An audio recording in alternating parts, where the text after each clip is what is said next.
Nótense, es la política financiera. La política financiera se refiere específicamente al control de todo el sistema financiero. Esto está por si acaso en el artículo 330. Entonces el Estado lo que va a hacer es controlar al sistema financiero. ¿Dónde concretamente vemos al sistema financiero? Ahí al ladito lo colocan, en bancos. Entonces todo lo que tenga que ver con transacciones, en el caso de monedas o en el caso de préstamos, todo está controlado, regulado en cuanto a los bancos. Otra de las políticas, anótense, políticas sectoriales. En el caso de las políticas sectoriales, el artículo es el 334. Los que estén con su constitución, los que deseen pueden ir tomando nota. 334. Se lo voy a ir leyendo los numerales que hay en el 334, pero saltando un numeral a otro. Ya no vamos a completar toda la lectura, solamente una parte importante. Dice, en el marco de las políticas sectoriales, el Estado protegerá y fomentará. Fíjense lo último que ha dicho, el Estado va a proteger y fomentar. Número 1, organizaciones económicas campesinas y asociaciones, organizaciones de pequeños productores urbanos, artesanos. En el número 2 dice, sector gremial, trabajo por cuenta propia, comercio minorista. En el 3, la producción artesanal. 4, micro y pequeñas empresas, así como organizaciones de otro tipo. Pues, ¿qué estamos diciendo en esos 4 numerales acerca de la política sectorial? El Estado, dice, va a apoyar, va a ayudar a todos estos tipos de organizaciones económicas que hemos mencionado, artesanos, gremiales, trabajadores, cuenta propia, pueden ser pequeñas empresas, microempresas, etcétera. Más concreto, ¿qué está hablando? De que el Estado boliviano en algún momento puede ayudar con préstamos económicos. Un ejemplo, el año 2011-12, si no me equivoco, se ha hecho un préstamo a los agricultores. En algún momento, ustedes saben que sacar del banco un monto de dinero significaría un monto de tasa de préstamo que va a tener que pagar justamente los acreedores, ¿no? En este caso los que se van a ir prestando un monto de dinero. ¿A qué me refiero? El banco a veces cobra un monto de interés, puede ser del 5, del 10%, dependiendo. Ahora, el Estado boliviano lo que ha hecho en esos años, 2011-12 para adelante, ha sido simplemente prestar a 0% el préstamo. Eso quiere decir, no hay ningún tipo de dinero que hay que devolver aparte del préstamo que se ha dado. Los intereses, 0. Esa es la manera de la política sectorial. Y con eso terminamos el caso de el Estado y la economía. Vamos con el segundo título de la cuarta parte. El segundo título, quiero que le saquen captura. No vamos a mencionar más a fondo. Estos son algunos de los recursos naturales que tiene Bolivia. Y eso está especificado justamente en el título segundo de la cuarta parte, el tema del medio ambiente, recursos naturales, hidrocarburos. Cuando dice hidrocarburos estamos hablando del gas y del petróleo. Minería, metalurgia, recursos hídricos que tienen que ver con el agua, la energía, la electricidad puede ser energía atómica si es que hubiera, biodiversidad, los distintos tipos de pisos ecológicos que hemos mencionado en la última clase de geografía, las zonas también. Hay otro tema, coca, áreas protegidas, recursos forestales, Amazonía, tierra y territorio. Esos son los temas que trata este segundo título de la cuarta parte. Espero que le hayan sacado capturita. Vamos a pasar de inmediato al tercero. En el caso del desarrollo rural sostenible, solamente mencionarles ni siquiera los artículos, sino solamente a qué se refiere este título. Especifica el tema del desarrollo para las comunidades, es decir, para las provincias, para las zonas alejadas, no para la ciudad. solo específicamente desarrollo rural, dice. Pero este tipo de desarrollo para las provincias, para los sectores alejados, ¿cómo tienen que ser? Dice, de manera sostenible.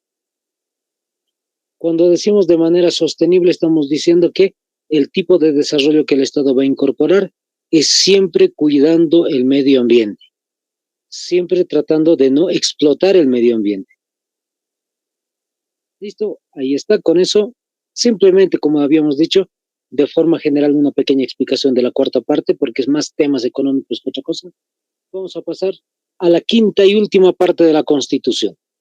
Y en la quinta y última parte solamente son 2 artículos. Entonces vamos a leer justamente esos 2 artículos, no completamente quizás, pero lo más importante de cada uno de esos. Fíjense, el título, el nombre que tiene la quinta parte es Jerarquía, Normativa y Reforma de la Constitución. Un detalle importante. En algún momento ya había preguntado qué es jerarquía y muchos compañeros me han respondido. En el área militar, la jerarquía es desde un soldado raso hasta un general de fuerza. En este caso, haciendo un poquito la misma idea, pues las leyes bolivianas están de esa misma manera por niveles. El más alto cargo, por decir, el más alto grado va a ser en este caso la Constitución Política del Estado y la más mínima, pues decretos y otros. Antes de pasar a este tema, vamos al artículo 410 y se los voy a leer un poquito. Quiero que todos ahí vayan tomando nota o en algún caso leyendo su Constitución. Dice el 410, todas las personas naturales y jurídicas, así como los órganos públicos, funciones públicas e instituciones, se encuentran sometidos a la presente Constitución. ¿Qué está diciendo? Que todas las personas naturales, es decir, tú con tu nombre y apellido, y las personas jurídicas, nombres de empresas o instituciones, así como todos los órganos públicos, es decir, órgano judicial, electoral, etcétera, se encuentran sometidos a la presente Constitución. Es decir, todos tienen que obedecer a la Constitución Política del Estado. Eso está diciendo. Segundo punto, mismo artículo 410, segunda parte. La Constitución es la norma suprema del ordenamiento jurídico boliviano y goza de primacía frente a cualquier otra disposición normativa. Fíjense lo que está diciendo, esas dos líneas en ese parágrafo segundo, los que me han seguido la lectura, quiero que me lo subrayen. Esa es la definición de la Constitución Política del Estado. Vuelvo a repetir, es la la Constitución es la norma suprema del ordenamiento jurídico boliviano y goza de primacía frente a cualquier otra disposición normativa. ¿Qué está diciendo? Que la Constitución es la ley más importante, la ley fundamental del Estado boliviano, lo que hemos dicho en su definición, y es más importante que cualquier otra disposición normativa, dice. Es más importante que cualquier otra ley que existe en Bolivia. ¿Qué más dice? Ahora sí, sáquenle una capturita, van a poder observar en su Constitución, mientras están sacando la captura, algunos, otros leen, dice, el bloque de constitucionalidad está integrado por los tratados y convenios internacionales en materia de derechos humanos y las normas de derecho comunitario. Vamos a la imagen, fíjense la imagen, dice, a la cabeza, las leyes más importantes de Bolivia es la Constitución Política del Estado, como ya todos sabemos. Número 2, los tratados internacionales de derechos humanos. Hemos mencionado esto en la última clase, si no me equivoco. Hemos dicho los tratados internacionales, hay 2 tipos de tratados. El más importante es de derechos humanos. Y fíjense, está juntito a la Constitución. ¿Qué quiere decir? Que en algún momento los tratados internacionales de derechos humanos pueden ser superiores a la Constitución. Y lo dijimos en la clase. Otro punto, el derecho comunitario. ¿Qué es el derecho comunitario? Pues tiene que ver con las costumbres que tienen los pueblos. Listo. Perdón. Ahí está. En este caso, esto es lo más importante, compañeros, dentro de las leyes en Bolivia: la Constitución, tratados de derechos humanos y el derecho comunitario. En el caso número 2, fíjense el nivel número 2, tratados internacionales. Hemos mencionado también, estos tratados internacionales hablan de límites, de paz y amistad, de tratados de comercio, tratados políticos, de educación, de salud y otros. Son distintos, no son de tratados de derechos humanos, solamente son tratados varios, vamos a decir, pero de segundo orden. ¿Qué más? Leyes, en tercer lugar, leyes como la ley Avelino Signani, ley en contra de todo tipo de discriminación, ley a favor de las mujeres, en contra de todo tipo de violencia. ¿Qué más dice? Estatutos autonómicos. Ya dijimos, los estatutos autonómicos son las leyes más importantes de cada uno de los departamentos aquí en Bolivia. Las cartas orgánicas, que también son leyes más importantes de cada ciudad, dijimos. Y al final, fíjense, están los decretos y las resoluciones. ¿Qué son los decretos? Son órdenes del presidente. Las resoluciones, igual, órdenes de los alcaldes o de las alcaldías en este caso, o de las gobernaciones. Les voy aclarando un poquito más para que me entiendan. Vamos a ir viendo la diferencia de cada uno, porque está en jerarquía de esa manera. Los decretos y las resoluciones, compañeros, son órdenes de presidentes, gobernadores o alcaldes. ¿Cuánto tiempo duran? Pues el momento hasta que se cumpla. Es decir, imagínense ustedes que el presidente de Bolivia diga: hubo un desastre en el mes de febrero del año 2023, y anoten en una carta, por decir, en un comunicado, anota: se tiene que dar ayuda a la región X que ha tenido ese tipo de, qué sé yo, desastres naturales. Lo firma el presidente, lo manda al ministerio X, y el ministerio lo que va a desarrollar es la orden del presidente. Cuando se cumple la orden del presidente, ese decreto ya no existe, es decir, ya no sirve porque se ha cumplido. En el caso de las resoluciones para una alcaldía, para una gobernación, es lo mismo. Si no me equivoco, este año se dio eso, el mes de julio 2016, puede que digan, va a haber simplemente un día a sueldo porque se recuerda aquí en el Departamento de La Paz, 16 de julio, Día de la Revolución, entonces simplemente se le da una especie de día libre para las personas. Se puede hacer en una resolución un decreto.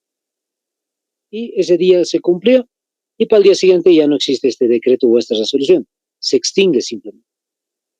La diferencia con las leyes, los estatutos y las cartas: estas leyes pueden durar 10, 20, 30, 50, 70 años. ¿Quiénes hacen estas leyes? Pues los diputados y senadores, como hemos dicho. Los estatutos lo ha hecho el departamento, y las cartas orgánicas también los gobiernos de las ciudades. Entonces, estos pueden mantenerse en un tiempo más amplio, como también se pueden cambiar, pero el tratar de cambiarlos no es tan dificultoso, podemos decir, pero lleva su tiempo. Puede ser 3 meses, 2 semanas, o sea, dependiendo del tiempo de trabajo de los asambleístas. El tercero, los tratados internacionales. Fíjense, estos tratados internacionales son firmados entre Bolivia y un país X. Si Bolivia quiere cambiar ese tratado internacional, tiene que preguntar al otro país si desea también cambiarlo. Ahora, si el otro país no lo quiere cambiar, pues lamentablemente Bolivia no puede hacer nada. Un ejemplo: el Tratado de Paz y Amistad que tenemos Bolivia-Chile.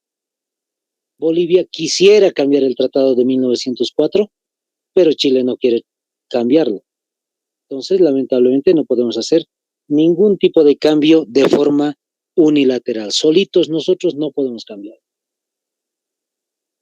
En el último caso, como ya dijimos, la Constitución, los tratados y los derechos comunitarios son las leyes más importantes, y de ahí salen todas las demás leyes en el Estado boliviano. Listo. Eso dice el artículo 410 de la Constitución. Vamos al siguiente punto. Se los voy a leer también mientras le están sacando capturita. Artículo 411 dice la reforma total. Lo que estamos viendo en la imagen es una reforma total de la Constitución. ¿Qué más dice? O aquella que afecta a sus bases fundamentales, derechos, deberes, garantías, o a la primacía y reforma de la Constitución, tendrá lugar a través de una asamblea constituyente originaria, plenipotenciaria, activada por voluntad popular mediante referendo. En otras palabras, vamos a la imagen, les explico. Vamos a comenzar desde la parte de arriba. La Constitución política, fíjense las flechitas cómo están, la Constitución política del Estado puede ser cambiada, dice, en su totalidad, todita la Constitución se puede cambiar, con una asamblea constituyente. Ahora, ¿cómo se puede dar una asamblea constituyente? La flechita, sigan viendo, mediante un referéndum. Entonces, la pregunta tiene que ser esta, más o menos, compañeros. ¿Usted quiere cambiar la Constitución política del Estado? ¿Sí o no? Si la mayoría del pueblo boliviano dijera que sí, se tiene que llamar a una asamblea constituyente. Pero si dicen no, pues se va a quedar la Constitución tal como está. Entonces, esto es mediante referéndum. Ahora, lo que dice la Constitución en el artículo 411 es cómo podemos llegar a un referéndum. Las flechitas sigan viéndolas. En el primer caso dice, del padrón electoral necesitamos solo el 20%. Eso es lo interesante. No se necesita, 51% del padrón electoral. Para explicarles, ¿qué es el padrón electoral? Son las listas de todos los bolivianos que pueden votar. Entonces, del 100% de toditas las personas que pueden votar a partir de 18 años, solamente se necesita un pequeño grupo de 20%. Si el 20% quiere cambiar la Constitución, pues se lleva a un referéndum. Ahora, imagínense lo siguiente. Dentro de la ciudadanía nadie se moviliza, es decir, nadie del padrón electoral quiere cambiar. La otra opción para mandarnos a un referéndum es asamblea legislativa. Ya hemos dicho qué es lo que es la asamblea legislativa, Cámara de Diputados y senadores. Pero fíjense lo que está entre paréntesis. Dice, todos tienen que estar de acuerdo para llamar a un referéndum. ¿Qué quiere decir? Los 130 diputados más los 36 senadores, toditos tienen que estar de acuerdo para llamar a un referéndum. Basta solo un hito que esté en contra y no se hace. Vamos a la otra opción. Si no se puede en la asamblea ni en padrón, pues el presidente de Bolivia, como ha sido elegido por el pueblo, puede directamente llamar a un referéndum. Se llama un referéndum. La pregunta que les dije, si la gente hipotéticamente quiere cambiar la Constitución, pues se lleva a una asamblea constituyente.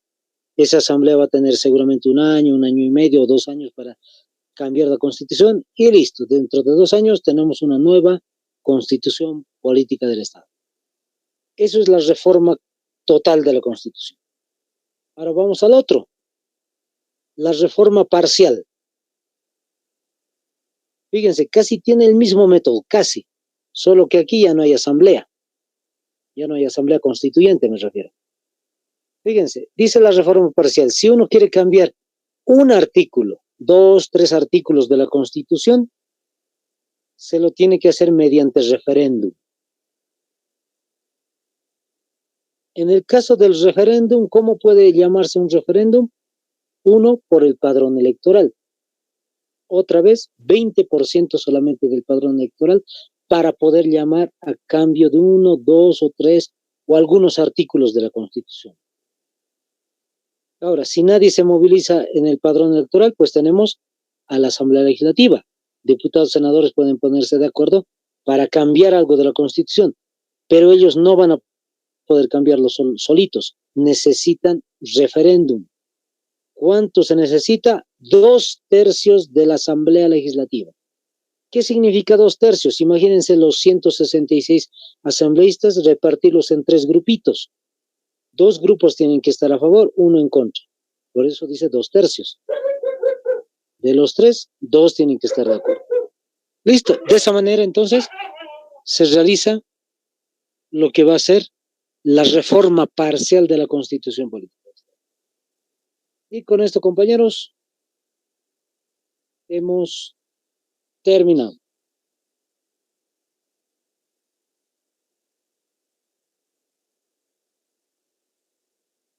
Abandonando la reunión, cuidado que se escapen, compañeros. No hemos terminado la clase, ¿no? Entonces, fíjense, hasta ahí sería lo que es la Constitución Política del Estado. No se van a olvidar todo lo que hemos visto del contexto histórico, lo que hemos visto, cuántas partes tiene la Constitución, 5, cuántos artículos, 411, en qué lugar, en qué título específicamente está el tema de las Fuerzas Armadas dentro de la segunda parte. Todos sabemos que está en la segunda parte, pero ¿en qué título? 1, 2, 3, 4, 5, ¿cuál? En el número 7. No se van a olvidar esos detallitos, compañeros. Ahora sí, vamos a comenzar otro tema. Tenemos el día de hoy, día de mañana y el día miércoles para poder ir viendo algunos aspectos importantes de lo que va a ser la historia de los presidentes de Bolivia.